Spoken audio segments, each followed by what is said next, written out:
Hello, and wow, I did not expect to wake up to this morning. If you couldn't tell, this is a very unscripted video. I was not planning on making any videos this week. I was trying to work for 2 weeks on a video about LRVs, but no, Amtrak decided to drop this, that they have officially sent out the RFP for a new long-distance fleet. I'm basically only going to be just restating what's been stated here and then theorizing on who the person who could build these cars could be.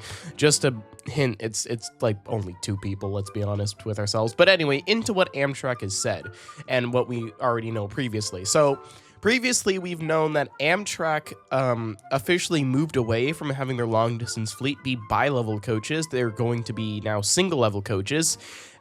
Pretty much most of like urbanism community and stuff and most rail fans have agreed this is a great decision because Amtrak's system has been divided for like its entire history between the Northeast and the rest of the country because the Northeast has small infrastructure that makes it so only single-level coaches can run, but in the western half of the system, bi-level coaches can run, but that means that you can't bring a bi-level coach into the Northeast, so it means that you can't interchangeably use stuff like that. So this will make things a lot more simpler and is exactly what Amtrak needs. Apologies for how I may sound, I'm kind of sick right now. But anyways, looking into what Amtrak has specifically said about this in their release, they said, "We've issued a formal request for suppliers to bid on the new long-distance fleet replacement contract.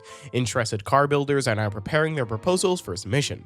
Following an extensive evaluation, we plan to announce our selected supplier by the end of 2027. The article further states that the program calls for more than 800 rail cars across 14 routes. This is honestly, I'm like, I don't know what we expected. Of course, it was going to be a large order. Honestly, yeah, based on the renders they showed in the video, these look really nice. And among the first renderings, I'm looking at them right now, and I see some interesting similarities here to the arrows, and that easily transitions us into my main point here, and it's that who's gonna build these cars? It's it sounds like a game show intro. Who's gonna build these cars?